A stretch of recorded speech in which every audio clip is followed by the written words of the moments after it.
What's up, everybody? Welcome to the Pick Six Podcast, CBS Sports Daily NFL Podcast. I'm Will Brinson. I'm your host. Welcome to December. We've made it. It's Tuesday, December the 1st by the time you're listening to this, because it's happening as we record it. And this is your Week 12 Monday Night Football recap. Somehow, this won't be the last recap of a Week 12 game we have, because it's 2020. This is how it works. We don't think it's going to magically change back in 2021. It'd be nice if it did. We have Ravens Steelers coming up on Wednesday afternoon, 3:40. We think there's still a chance this game gets postponed to March. Let's not pretend like that can't happen. Sure. This game is supposed to happen on Thanksgiving night. It's now happening on a Wednesday afternoon in December. It is actually going to be a primetime game in London. That'll be their first primetime game.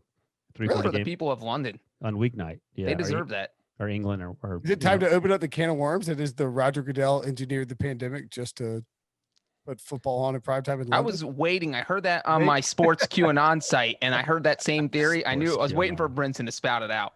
Obviously, John Breech and Ryan Wilson here to recap Eagles and who they play? Seahawks. Eagles lost. Didn't matter. Eagles and Seahawks. I'm just kidding. It's a weird week in football. It feels like, I don't want to go too off the edge here. It does feel like we're teetering a little bit. Which teetering schedule wise or teetering football at all wise? Both.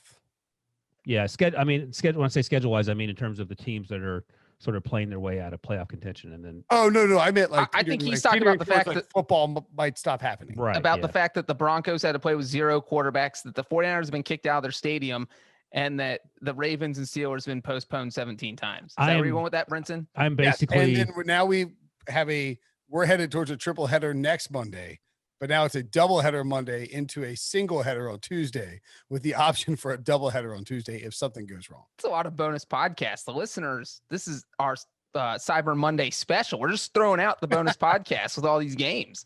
Of course, we do appreciate everyone listening. If you listen and you like the podcast, rate, subscribe, and review. Everyone who's hung with us and jumped on board amid the pandemic, amid a wild and crazy 2020 season. We love you. We appreciate it. Apologies. Didn't win you any money.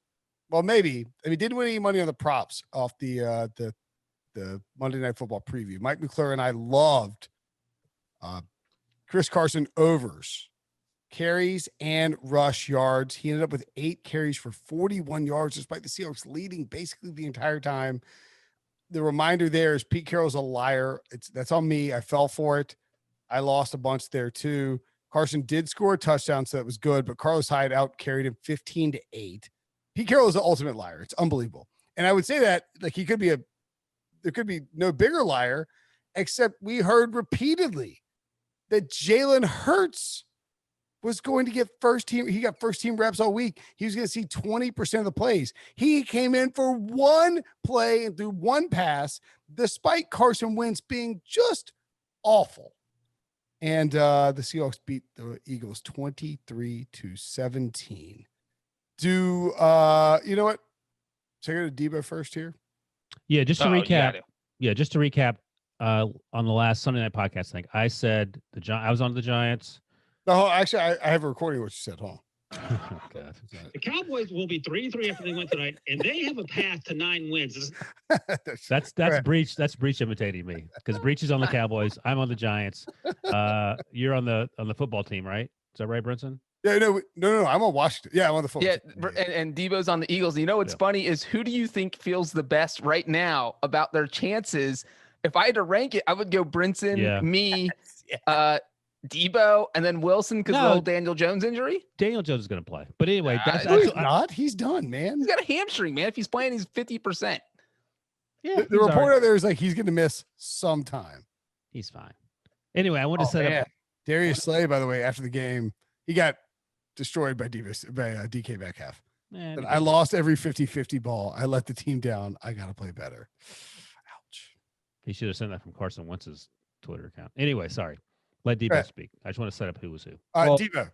My first statement. I'm just gonna update the odds. David didn't know that was coming. No, I'm just gonna update the odds real quick that we talk about on a weekly basis with the NFC East. These from William Hill. The Giants actually lead now at plus 200, Washington football team plus 220, Eagles down to plus 240, and the Cowboys at plus 500. The updated odds after the Eagles loss. The Eagles were minus money on Sunday night, but the clear underdog against the Seahawks. So I don't know what changes there. I don't know. What do you want me to say? I think context matters. Carson Wentz has been horrible this season. There's no way around that. I do think context matters. He has been very bad. There's no pass. There are some circumstances around him that I think contribute to his poor play, but it's been bad. I'm not ready to write off his career. He's been elite at times. He's been very bad at times. A bad season does not mean we cancel his career in my mind. I don't know if that's where this discussion is headed. Who have to be on their way out in Philadelphia? Roseman, Pederson. Whoa. Yeah, look what I'm doing there. Whoa. All right. Hold on. Let's. Are you reacting because I said those names or because I'm saying their last names and not their first names? Wait, can I ask Debo one question? Debo, at what point tonight did you know the Eagles were going to lose? Was it after the 4th straight 3-and-out to start the game or the 5th straight 3-and-out to start the game? A jerky thing to say. You know me. He didn't think they were losing until that onside kick until Pederson didn't kick a field goal on. No, I was like, let's go, Jake. Let's get this onside kick. Why didn't he kick the field goal? Why do you, okay, all right. Let's unpack this a little bit. And we will get to the Seahawks in a second. But the Eagles are the story here because Carson Wentz at one point had 4 passing yards and 20 rushing yards. The offensive line is in shambles.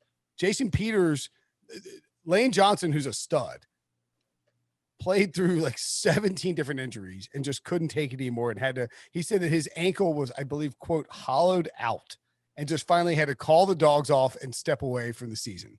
Jason Peters, who is, I think he's the same age as Aaron Rodgers and Ben Roethlisberger. I was going to say he's as old as Breech.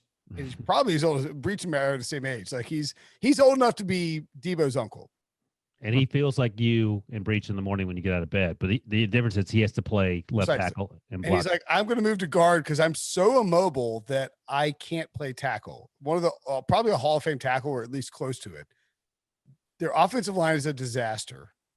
Carson, but I felt like during the broadcast, the problem with this game at this time in this slot is that it doesn't get written off as a Sunday 1:00 game where Carson Wentz stinks again. And it's like, all right, we'll just move on to the next NFC East game. It was a real indictment of Carson Wentz as a quarterback for the short and long haul. Let me add one thing though. Awful. I thought he played better in the third quarter, but here's also what was awful. The offensive line clearly is in shambles.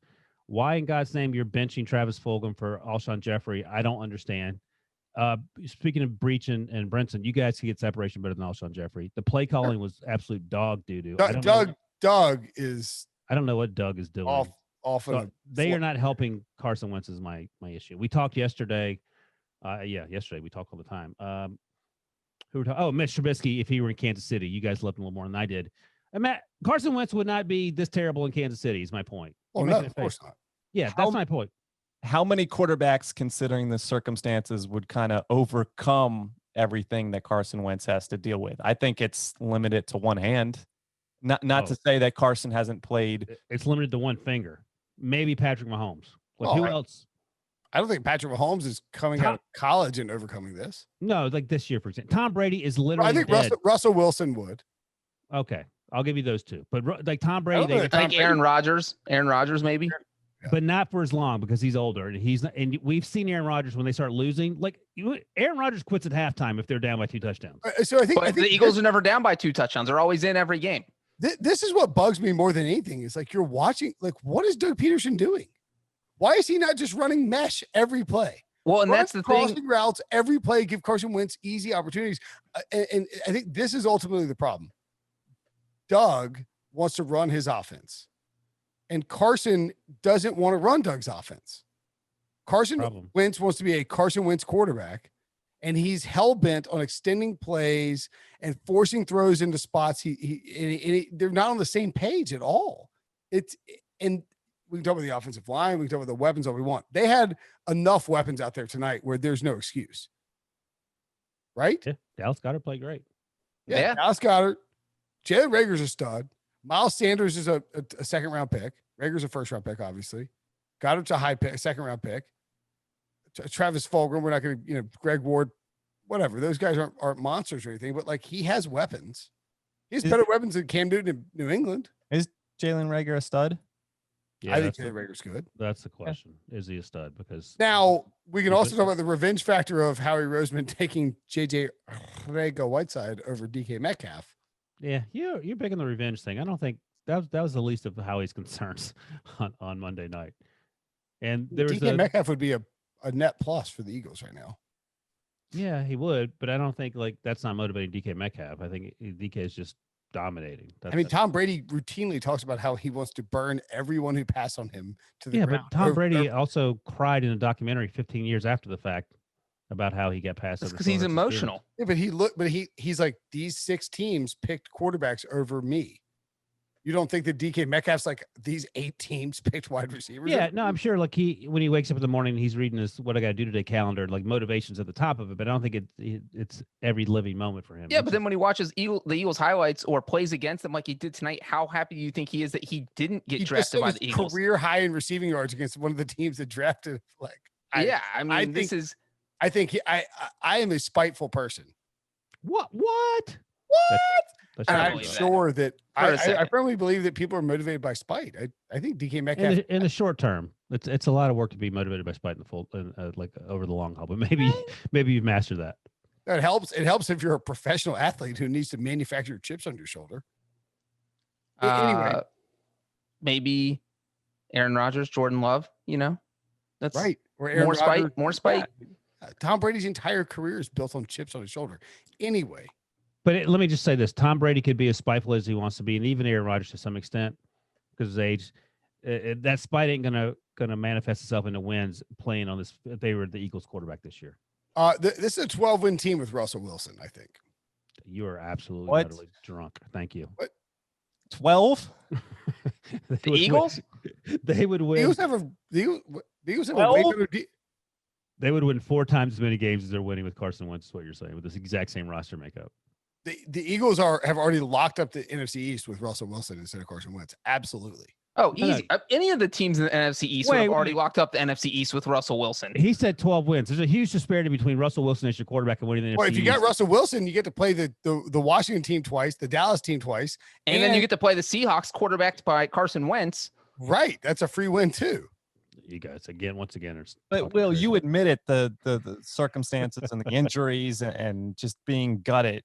I get Russell Wilson is levels and levels above Carson Wentz, but he's still dealing with just a terrible situation. And we saw that. Is Russell Wilson's situation that much better than Carson Wentz's? Yes. Yeah. I mean, would I like to have Tyler Lockett and DK Metcalf and even like the Seahawks offensive line being what it is? I would check on Tyler Lockett's stats tonight. What do you have? He had yeah, but because DK Metcalf was out there. 3 catches for 23 yards. Tyler Lockett. So in other words, less than Boston Scott. That's what you're saying. Do you want to compare season stats for Tyler Lockett and the do that next? Eagles wide receiver crushing. Fine. The Eagles are a 10-win team if you put Russell Wilson on them instead of Carson Wentz. No, they're not. Are you nuts? If everyone's Russell Wilson routinely overcomes a terrible offensive line, a terrible running game, and he just wins games. Yes, absolutely. Eagles win 10 games with Russell Wilson instead of Carson Wentz. I'll agree with 10, but 12 is crazy. For 215 yards and 2 touchdowns, one of which was a deflected flop into Richard Rodgers' lap at the end of the game in a meaningless shot. It still counts. Carson Wentz can't hit the broadside of a barn right now. Russell Wilson is throwing deep balls left and right on anybody. Jalen Reagor is a 1,000-yard receiver with Russell Wilson. Oh my gosh, this guy's. Are y'all? If you guys lost your, why is the whole world rushing to defend Carson Wentz? Why? Outside of Dan Orlovsky, I don't think anyone is rushing to defend Carson Wentz. The entire broadcast did it on Monday night. You're doing it right now. No, I'm not. I'm saying that Russell Wilson wouldn't win 12 games or 10 games. I think 8-8 seems or 8-10 fair. Russell Wilson's never gone 8-8 in his life. Why would he go 8-8 magically? Because he's got a Super Bowl winning head coach. So using your logic, he should just play for the Jets, and the Jets will magically be a good football team. That's what you're saying. The Jets would win 6 games with Russell Wilson, I think. Well, the reason I agree with Brinson is because I think if Russell Wilson played for the Eagles, they would sweep the NFC East. That's 6 games right there. All they have to do is go 4-6 in the other 10, and they get the 10 wins. He's not sweeping the NFC East. They're sweeping the NFC East. Ryan, grow up. And they're winning all 6 games by 3 touchdowns. The reason you're agreeing with Brinson is because of Stockholm syndrome. That's the No. I disagreed on the 12 wins. I don't think they get to 12 wins with Russell Wilson. I think 10 is fair. We're early into Stockholm syndrome. 2 more weeks. Russell Wilson on the Eagles is we've already Jalen Hurts is playing because they've already locked up the NFC East. And the funny thing is, remember, there's Carson Wentz is playing awful football right now. There's that whole story that the Eagles wanted to draft Russell Wilson. Yeah. I think a lot of people did in retrospect. Look, the Eagles are winning the division hands down with Russell Wilson. I did 12 wins, and I'm not even sure about 10 wins. That's all I'm saying. Okay. So you give him 9 wins. I'm going to go size 8, 7-1. You've lost your mind. Russell Wilson has never won less than 8 games. 8-7-1. This Eagles defense is not bad. They tied the Bengals. But because Doug Pederson sucks right now, but Russell Wilson is overcoming Pete Carroll and Brian Schottenheimer. He will overcome Doug Pederson, who is a Super Bowl winning head coach. And not even 8 games. Russell Wilson has never won less than 9 games. What are you talking about? He's going to win. He's going to go 8-8 with this Eagles team. This Eagles team is fine. Carson Wentz sucks right now. They're not fine. He can't. He drew the PI down the field to Goddard. That was a freebie touchdown. All you have to do is put any air under it. 75% of NFL quarterbacks who are on rosters right now can make that throw. And Carson Wentz underthrew him by 5 or 6 yards. Does Mike Glennon make that throw? Absolutely. Mike Glennon has that in the bag all day long. You have that in the bag, Breech. Mike Glennon does. Trubisky does not. I'll give you that. Trubisky makes that throw. He didn't make it last night. There's a crossing route, same thing to Goddard, where he hit the defender in the head. I don't know what's wrong with Wentz right now. In his defense, he got absolutely smoked. And I think Brian Greasy said, yeah, you got to step up in the pocket. Well, you can, but you're leaving it in a body bag. So I understand if you underthrow that one by a half yard. I get that. Greasy's like, sure, this guy might not complete, 97% of his passes, but he's willing to take a helmet to the chest. It's like, well, that's great. So, well, Brinson, it's funny because you mentioned earlier that you thought this game was kind of an indictment on Carson Wentz, and I absolutely agree with that. But I also thought it was an equally bad indictment on Doug Pederson. I thought this was on display to the country. You always hear about it, that the whole entire division's so bad. The Eagles might be the best team in this division, and everyone just got to see just total incompetence on display from Carson Wentz, from Doug Pederson. And the thing is, when you don't have any protection from your offensive line, why are you throwing it 45 times? We were talking about the Eagles started this game going 3 and out on their first 5 possessions. They only totaled 4 yards on those 5 possessions. Do the math. That's 0.2 yards per play. 0.2 yards per play.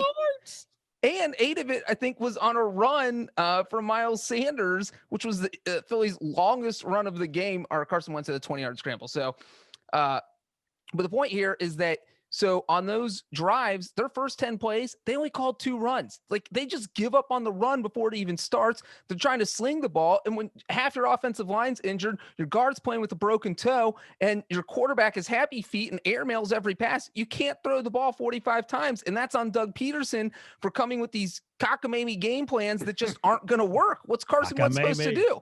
So it's on both of them. I think Doug Pederson is equally at fault here with Carson Wentz. And the problem is that that's what Breech is saying, though, isn't it? That's not what I'm saying. That's what Breech is saying. Doesn't he agree with that? No, I agree with you. You said that they need to separate. Carson Wentz doesn't seem to gel with what Doug Pederson's trying to do. Carson Wentz and Doug Pederson don't work together. Yes. What Carson Wentz wants to do. I think maybe it's even the case of right now, Doug Pederson is trying to design an offensive system that caters to Carson Wentz's skill set. And that doesn't work with what Doug Pederson's skill set is as an offensive play caller. Like, I think you mentioned, would Carson Wentz be good in Philadelphia? I mean, in Kansas City. And I think, yes, he would be, because, there's tons of weapons. But I'm not sure that Carson Wentz is the quarterback that Andy Reid would draft. Does that make sense? Like, he holds the ball a ton. He wants to make playground plays. Well, let me ask Debo this, because I don't remember 2017. How was Carson Wentz? I would imagine he got the ball out quicker. Yeah. I mean, he did everything better. He did everything right. He was the MVP through 13 weeks, and then since then it's been a decline. You guys are bringing up Kansas City. I wanted to bring up RJ White tweeted this out during the game, and I thought this was interesting. It even shocked me a little bit. But he said, trade Wentz to the Colts for a first-round pick in the offseason. He gets to reunite with Frank Reich. You get to shed that contract and pick up a much-needed asset for a rebuilding offense. I love Carson Wentz. I've defended him. I think he will regain his form. Probably not this year, but I'm not dead on him for the rest of his career, like I said. But a first-round pick even surprised me a little bit when I read that. Yeah, you're driving from Indianapolis to offer a first-round pick. Yeah, you get a first-round pick. Well, I don't know about that. No, are you crazy? No way. I mean, if Frank Reich likes him enough, I don't think that's crazy, because the Colts are going to be picking in the bottom 20s. It's not going to be a high pick. Okay. Would you rather have? He's going to first-round picks too much or too little? No, I'm saying if I'm Frank Reich and I personally still believe in Carson Wentz, I'm giving up a 25th overall pick for Carson Wentz.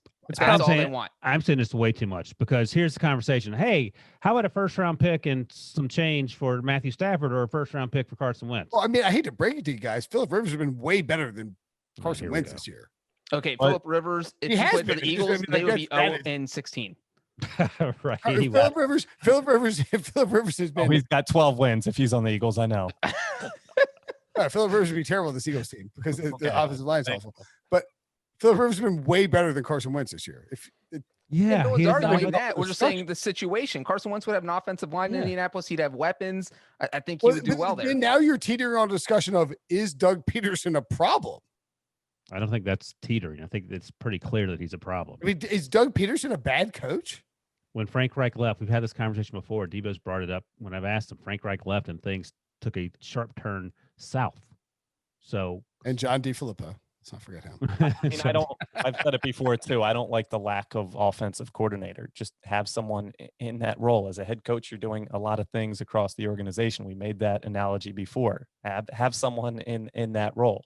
I don't think this is Doug's last season. I think he's done great things. He's made the playoffs in the past 3 years. I think people forget that a little bit. A coach with that resume should be allowed to have a down season, which it is. There's bad circumstances, but he's been really bad. He's been very bad. And by the way, I think, sorry, at the end of the game tonight, you can't, by the way, me with your, by the way, go ahead. I didn't mean to do that, but I was going to say at the end of the game tonight, the Eagles are down 11. It's 4th and 4. They've averaged 3.1 yards per play. And Doug Pederson went for it and had Carson Wentz. I guess he didn't call the play to the end zone. I don't know. Why didn't you kick the field goal there? So I mentioned Dan Orlovsky earlier, who is the kick the field goal. Brinson's saying Orlovsky is at ESPN. He's a longtime NFL quarterback, and he's a Philly guy. In the podcast. He's a friend of the podcast. I sat next to him on the plane going to the Nashville draft. No, he was actually on the podcast this offseason. That's what I just said. He's a friend of the podcast. Anyway, What Breech? I was going to say, just to be clear, Brinson's point, there was 13:33 left in the game. It was 20-9, and so the field goal is no. How do you not kick that field goal? You cut it to 20-12. Even the analytics people who hate field goals, all analytics people hate field goals, and they were saying you kick the field goal. This was a no-brainer. This was that easy layup as far as kicking field goals go. Okay, that's it. So yeah, Orlovsky, who has made Ryan's plane ride with Dan Orlovsky. Yeah. And then I ordered a drink and we started talking. So tonight he tweeted, because he's a huge defender of Carson Wentz, and he's an Eagles. Like I imagine, sort of getting a pass on this egg of a season by Wentz, by the way, from Dan. But here's the thing. Here's what he tweeted shortly after the game. Carson Wentz wasn't good enough tonight. That's a big admission by Dan Orlovsky. Then he also said Sanders only had 8 touches. Inexcusable, all caps. Wentz was taken out of the pocket one time. Inexcusable, all caps. The quarterback led the team in rushing. The offensive line gave up 6 sacks. A lot of drops, 0 creativity, 0 winners outside, which we talked about the receivers getting open, terrible game management. So I think that points to DOUG as well. So he's pointing the fingers at not even the usual suspects, the people that he usually tries to prop up. So if he's off the ship, things are He's been on the ship since week 3. This ship is this is the Titanic crashing to the iceberg, and it's insane because this team won the Super Bowl in 2017. Yeah, but we've seen teams take turns. Good football. Yeah, teams. it reminds me a little bit of the Ravens. But I mean, the 49ers are not good this year. They were in the Super Bowl last year, but they've had a ton of injuries, and no one's sure. But I mean, my point is that it's understandable that this team is struggling, but the way they're struggling, the way the 49ers are struggling compared to the way the Eagles are struggling are diametrically opposed because everyone has every faith that Kyle Shanahan knows what he's doing. I think very few people have that faith with Doug Pederson. Well, I would say that if you scroll back to February 18th, 2018, here's a headline from ESPN. Why one Super Bowl win has Eagles thinking dynasty. Yeah, but I mean, we probably wrote some of those stories too because we read every story. I'm scared I wrote one of those too. I was going to say. I mean, we probably said that about the Rams after they got their doors blown off. Oh, here's a good one. Is this Kevin Clark or Mays? Super Bowl recap. The Eagles were built to dethrone the Patriots dynasty. That's actually not inaccurate. But and then Frank Reich left. So I mean, that just shows you how important. It's impossible to keep all. We're giving a whole lot of credit to Frank Reich because I said he was a top 10 coach and y'all laughed at me. I don't remember that. That happened, Debo. You know that happened. Yeah, you said he was way better than Mike Tomlin. Is Doug Pederson a better coach than Sean McVay? No. I know. Shout out to Bleep. That's a laugh riot.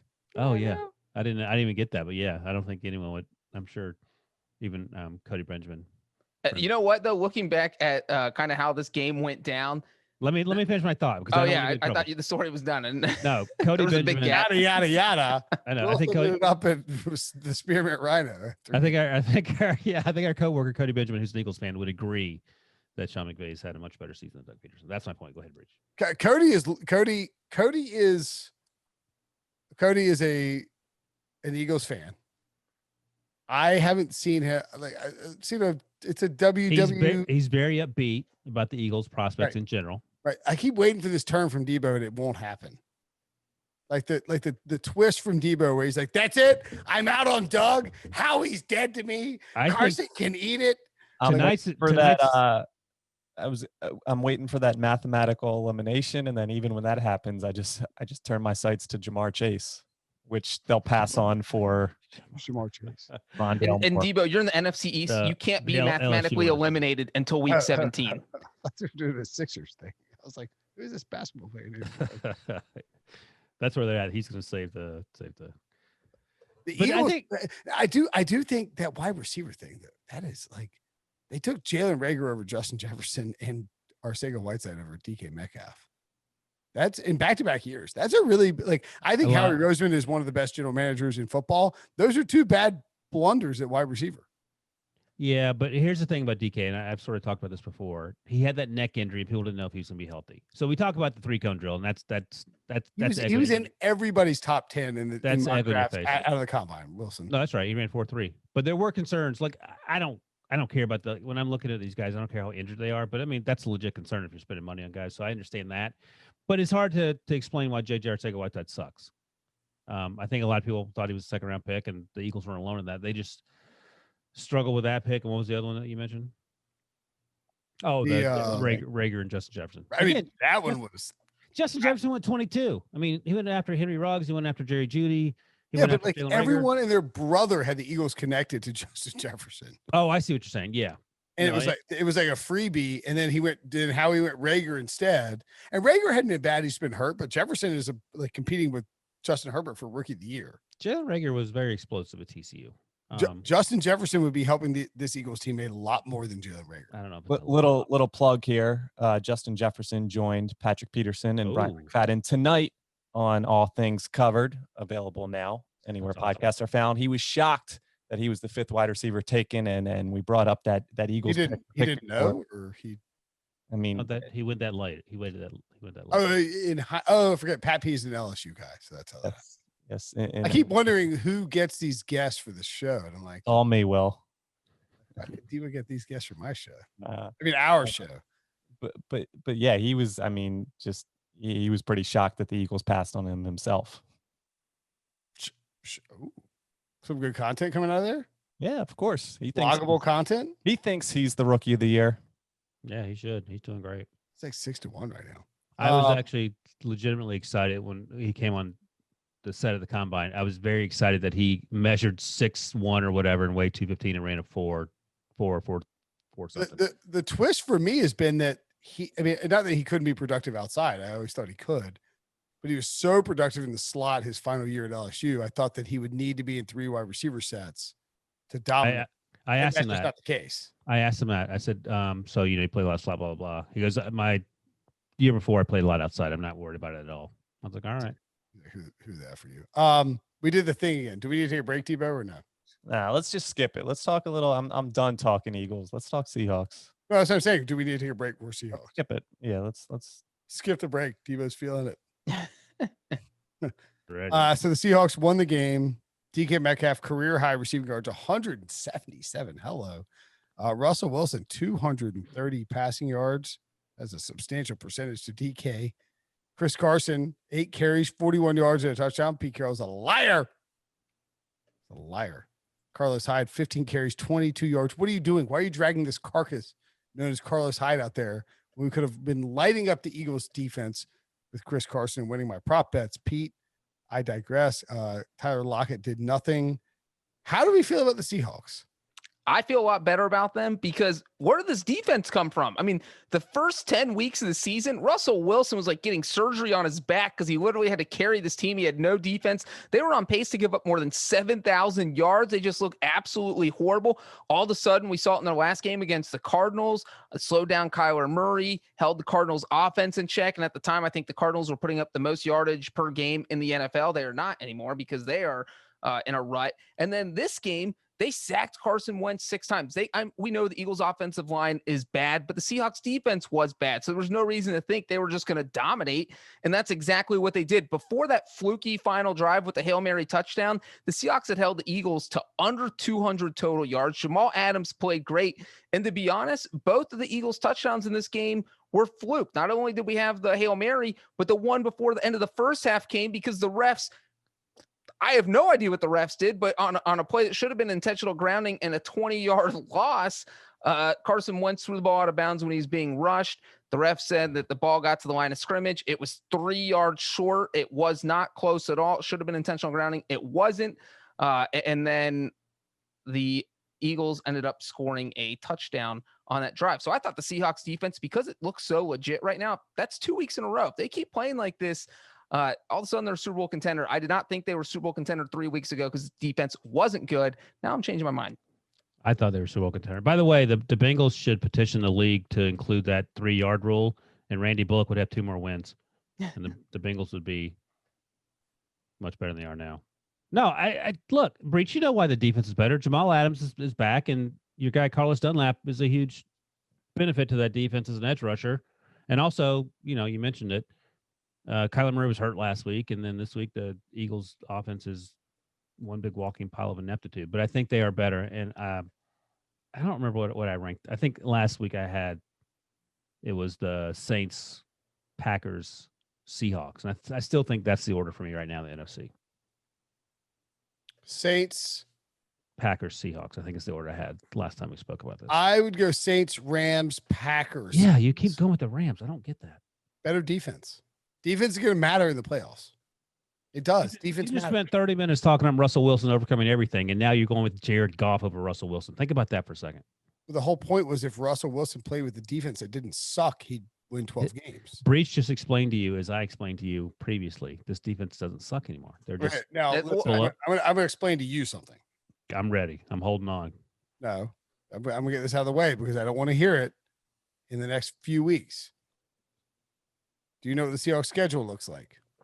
The easiest schedule literally in the history of the NFL. Easiest schedule in the history of football. I do not want to hear it in 3 weeks when the Seahawks defense is ranked 12th in DVOA. I don't want to hear it. DVOA accounts for the strength of schedule. Numbnuts. I don't care. I don't care. I don't want to hear any stats. Oh, you're saying you don't want to hear it, period. I think the Seahawks are trending I think the Seahawks are trending a little bit like the 2019 Chiefs in that that's good. Hit a lull, that team have a really good quarterback, have some great weapons, and the defense is going to start to come around as the playoffs come here. But it's Giants, Jets, Washington, Rams, 49ers. Well, wait, how's this an argument for your Rams at number 2? I don't understand where you're going with this. I'm not trying to argue against the Rams. I'm just saying the Seahawks defense is going to look really good over the next 4 weeks. But you have the Rams second behind the Saints, right? Is that what you just said? I have the Rams second, yes. Okay. Then why are you defending the Seahawks? I'm telling you in advance, I don't want to hear you over the next 4 weeks try to call I see. Okay. and proppings up of the Seahawks defense. But you're still confident in the Rams. I got you. Yeah, very confident. All right. You're just telling us to shut up ahead of time about the Seahawks because correct. The Rams may not win pretty, but I think it's a toss up in this division. I mean, I think the Rams are going to beat the Cardinals twice. Yeah, I don't know. I think we don't know the health of Kyler Murray, and if he's not 100%, who knows what's going on there. I think Cliff Kingsbury, you've talked about this a lot, is very conservative. You know, he looks like the guy driving the Ferrari, you know, with no shirt on. 30 miles an hour, no shirt on. Like, what's that? Right. Hey, babes. Like Matthew McConaughey would drive a Ferrari with no shirt on. All right. The Russ and DK is unstoppable. Yeah. It has like Jerry Rice, Joe Montana stuff to it. Man, that's it's bold. crazy. I was thinking Carson Palmer, Chad Ochocinco, but I can go with that. I don't think it's that crazy. I mean, Man, DK's an animal. He is, but I mean, he ain't Jerry Rice. Let's settle down. Yeah. By the way, don't tell him he's not Megatron. In the sense that he's not Jerry Rice because he's bigger and stronger and faster and should have more touchdowns. At he's ahead of Jerry Rice right now on pace in terms of his stats. Yeah, no, I'm sure. Well, Russell Wilson said earlier this year he thinks that he and DK Metcalf can break Peyton Manning and Marvin Harrison's all-time touchdown record, which Peyton Manning said in 2016 was the one record he thought he would hold his entire life because he didn't think it would ever be broken. What is it? It's like 216. 115. 115? Close. They're that wasn't close. But number 2 is 93, so no one's even gotten within 115. I feel like they're breaking that next year. Feeds DK in the red zone. DK is an animal down the field. If you get him in the open field, he just runs like a Giselle on steroids. He has to play at least 10 years, and I mean that's a huge assumption there. Well, yeah, if he plays 4 years, then that's over. But how many wide receivers play at that level for 10 years? Jerry Rice, Marvin Harrison, T.O. Man. It's his second year. Yeah, no. Top 5 wide receiver in the NFL right now. But you need 8 more years at that level. That's all I'm saying. Like even Antonio Brown burned out pretty quickly for different reasons, but you know, it could be. I mean, if DK Metcalf ends up being like Antonio Brown, then yes, that's a problem. Right now he's. But 22. Also, if he's putting up these 22. Huge numbers. If he's putting up these huge numbers that he's going to get to 115, the Seahawks are going to have to pay him eventually about $22 million per year. So you pay that guy whatever he wants. Brinson just told you a few minutes ago, don't bring up numbers to him. All he's worried about is the bottom line. And the bottom line is they're breaking the record. They're not breaking the record. But they're fun to watch. I mean, it's great. I think this is what Russ has been looking for. The real loser in this is Tyler Lockett, unfortunately, who's awesome. But I mean, DK Metcalf, by the way, it's our buddy Joe Fan, friend of the pod, said playing in Philadelphia could have been home, but the Eagles opted not to draft him. Quote, I've got to make them pay. Yes. Yeah. Remember when I said that stuff doesn't matter? Turns out I was wrong. The motivation. This is tough too. Ruben Frank of NBC Sports tweets this. J-Jaw. What's that mean? You know who J-Jaw is? Do you know who's J-Jaw? That's the guy that you guys hyped up in the offseason as being a valuable contributor to the Eagles. JJ. Oh, JJ Whiteside. Gotcha. Thought it was some hip hop guy or something. 214 career yards. Tonight, DK Metcalf on 177. I'm shocked he has 214 career yards. Right? I thought it was like 56. No. Oh, no. Wilson, why are you fading DK Metcalf? What are you talking about? What? I put the audio in there. I don't think he's fading DK Metcalf. He's just saying that getting to 115 touchdowns. No, because he got one tonight. He should have had 2. So he has 17 career touchdowns in 27 career games. This is a bad fade, man. Buy all the DK Metcalf stock you can buy. Stop fading him. Okay, yeah. I'm fading him because I don't think he's going to get 100. What's the record reach? 117? 115. 115. Russell Wilson's 32. Does that come into play at all? I'll bet you Russell Wilson and DK Metcalf played together for 8 years. What's the parlay if they break the record with Russell Wilson as also being 42 years old when they accomplish it? That's what they need. He's averaging Let's say he averages 8 touchdowns a year. Oh, that's like 12 years. So Russell's going to be 44. Okay. Now it's going to take 8 years at the pace they're going. Oh yeah, I'll take the bet. Anybody want to take the bet? $100. I'll bet you $10 million. It doesn't happen. The good news is we'll all be alive. We'll still be friends. We'll still be betting. Well, it's going to be a All hard. right, so $100. I will take DK and Russ to beat Peyton and Marvin. That's fine. I'm happy to take. I'll take that. If Yeah. Wilson doesn't, I'll take that. No, we're both taking it. I'll take all the action you want. Yeah, exactly. He'll never pay, so it's fine. Yeah, it's 8 years from now. I wrote it down. Are you in? Are you in or out, Breech? What's the bet? No, $100. Metcalf and Russ beat Manning. And Like $100 in current value, or accounting for inflation it's 8 years not from like now? It's $100 worth of Bitcoin, and then whatever the Bitcoin value is in 8 years. No, I just got to double check, man, because $100 right now is going to be worth like $80. but no one's holding an interest, so it doesn't matter. By the way, Well, maybe we should put it into an annuity so the money can grow. Maybe we should You- put it in Bitcoin. you skipped over the part right over where Breech said, "Okay, I just wrote it down," and then he said, "What's the bet?" Like, look at the sheet of paper you just wrote it on. All right, Breech, you in or out? I'm out. He's out. Ooh. You can't trust All Breech. right, That's I got $100. I'll be the referee of this bet. I'll make sure 100. Brinson pays when he loses. Yeah, or Metcalf whatever. breaks his leg next week. It's gonna be. I mean, this is worse than the Garrett Bradbury Trent Williams parlay. That's how bad this bet is. What about the Mitchell Trubisky MVP? Oh my Brinson god! single-handedly bringing his odds down. Triple He's parlay. 140 to 1. It wasn't even that crazy. How long is it? This podcast is 45 minutes. What are we doing? The dog won't stop. He's just standing on the porch barking. It's ridiculous. He's like, "How are you guys not done?" He's like, All right, "Shut so up. Hide the elf." Debo, are the Eagles done? No. Playoff. Okay, you're not willing to say that. Breech, are the Eagles done in your mind? The Eagles, have you seen their schedule? They play the Packers next week. They play the Saints. That's 3-9-1. Then they play the Cardinals, Cowboys, and Washington. They win 2 of those at best, getting them to 5-10-1. Does 5-10-1 win the division? Because if not, they're done. 6 wins. It's the division winner. I You think Daniel Jones is getting the 6 wins? Because Daniel Jones is injured. I don't. I think Daniel Jones is getting the 7 wins. The best part is I'm paying off this. Like if I lose this Harrison bet, I'm paying it off with the winnings from the Washington football team division champion. baby. I think it's telling that the Cowboys have the longest odds to win the division. And Brinson's betting on a team that plays the Steelers, the 49ers, and the Seahawks in the next 3 weeks. All right. Well, I we'll don't see. I don't think Washington is bad. I think all they're the It's just- other just a tough teams are bad. schedule. They're going to be Philly- an underdog in all Philly's- those 3 of those okay, games. Look, we talked about Carson Wentz for 30 minutes. He sucks. Daniel Jones is hurt. harsh. Colt McCoy sucks. No offense, Colt. Andy Dalton, we've talked about him for 10 years on this podcast. Unquestionably, inevitably, The best sucks. regular season quarterback in NFL history. Sucks. And now we have Alex Smith, who does not suck. And the best defensive line of all these teams. Yeah, you got the defense is the part that you lead with. Yeah. And the best coach, too. Ron, Riviera. who's your I take just- right?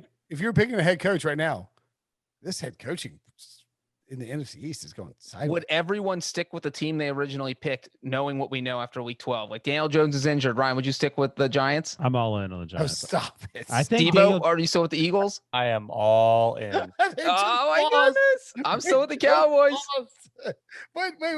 Wait. All 3 of you, well, I guess Ryan won, but his quarterback got hurt.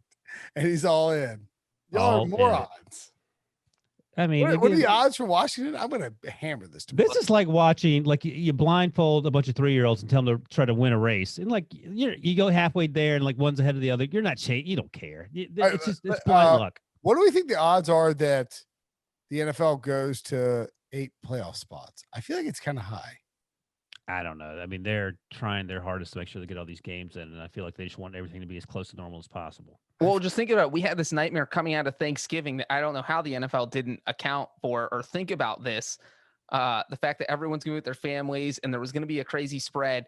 Oh, guess what happens right at the end of the regular season? Oh, Christmas. Oh, that whole entire week where people are going to hang out with their family. And if you deal with this situation in week 16 and week 17, now you've dug yourself a deep hole. So I wouldn't be surprised if they end up going to And Breach, to your point, So you have teams that are going to be playing at the end of the season, playoff teams who are going to be like locked in. The coaches are telling them like, hey man, like, look, stay at the facility, go straight home, see your family, come right back, play, practice, don't see anyone, avoid all contact. But they're going to be playing teams who are so far out of the playoffs. Right. Like if you're the These Jets, players are like, you do whatever you want. You're not listening to Adam Gase. And he's like, I'm 22 and I've got $5 million in the bank, and you want me to just go home and hang out and play Xbox? I don't think so. Maybe they should take that week 18 and use it as a bye, just like a get everyone healthy bye. I've been saying this for the entire season. They need to have a 2-week break between the regular season and the playoffs. Test, rest, reset.